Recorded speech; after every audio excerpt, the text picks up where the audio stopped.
بسم اللہ الرحمن الرحیم۔ شروع اللہ کے نام سے جو بڑا مہربان نہایت رحم والا ہے۔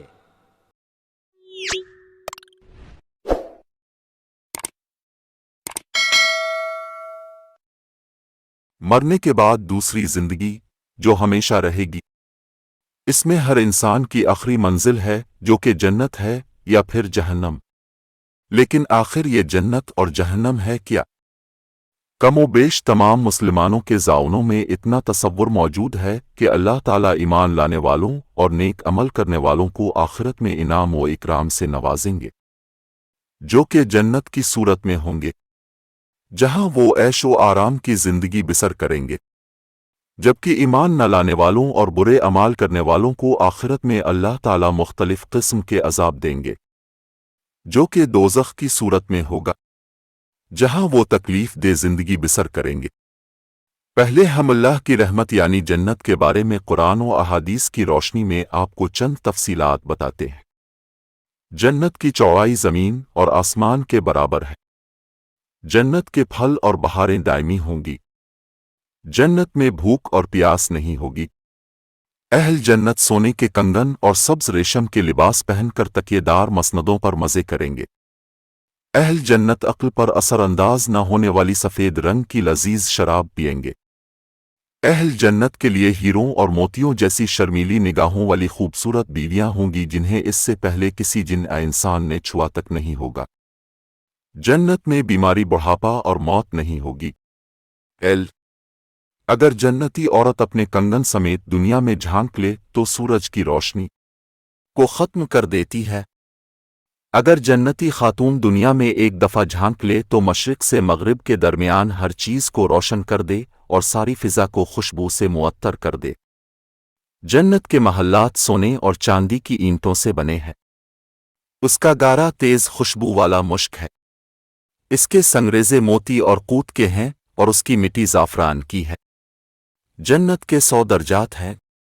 ہر درجے کے درمیان زمین و آسمان کے برابر فاصلہ ہے۔ جنت کے پھلوں کا ایک گوشہ زمین و آسمان کی ساری مخلوق کے کھانے سے بھی ختم نہیں ہوگا۔ جنت میں ایک درخت کا سایہ اس قدر طویل ہوگا کہ اس کے سائے میں ایک گھوڑ سوار 100 سال تک چلتا رہے، تب بھی سایہ ختم نہیں ہوگا۔ جنت میں کمان برابر جگہ ساری دنیا اور دنیا بھر کی تمام نعمتوں سے زیادہ قیمتی ہے۔ حوض کوثر پر سونے اور چاندی کے پیالے ہوں گے جن کی تعداد آسمان کے ستاروں کے برابر ہوگی۔ جہنمیوں کے لیے آگ کے لباس کاٹے جائیں گے۔ ان کے سروں پر کھولتا ہوا پانی ڈالا جائے گا، جس سے ان کی کھالیں ہی نہیں بلکہ پیٹ کے اندر کے حصے تک گل جائیں گے۔ جہنمیوں کے لیے آگ کا اوڑھنا اور آگ کا بچھونا ہوگا۔ جہنمیوں کی گردنوں میں توق، ہاتھوں میں زنجیریں اور پاؤں میں بیڑیاں پہنا کر آگ میں گھسیٹا جائے گا۔ جہنمیوں کو جہنم میں آگ کے پہاڑ صعود پر چڑھا دیا جائے گا۔ جہنمیوں کو پینے کے لیے زخموں سے بہنے والے خون اور پیپ کا آمیزہ دیا جائے گا۔ غلیظ اور بدبودار کھولتا ہوا پانی دیا جائے گا جو منہ سے لگاتے ہی سارے چہرے کو بھون ڈالے گا۔ بدمزہ، بدبودار، کڑوا اور کانٹے دار درخت جہنمیوں کو کھانے کے لیے دیا جائے گا۔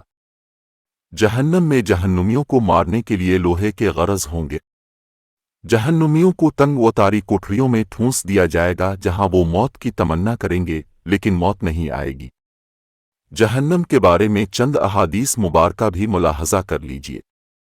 جہنم میں اونٹوں کے برابر سانپ ہوں گے جن کے ایک مرتبہ کاٹنے سے جہنمی 40 سال تک زہر کا اثر محسوس کرتا رہے گا، اور بچھو خچروں کے برابر ہوں گے جن کا ایک مرتبہ کاٹنے سے جہنمی 40 سال تک زہر محسوس کرتا رہے گا۔ جہنمی کا ایک دانت احد پہاڑ کے برابر ہوگا۔ جہنمی جہنم میں اس قدر آنسو بہائیں گے کہ ان میں کشتیاں چلائی جا سکیں گی۔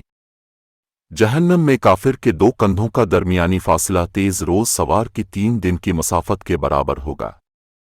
جہنمی کی کھال کی موٹائی 42 ہاتھ تقریباً 63 فٹ ہوگی۔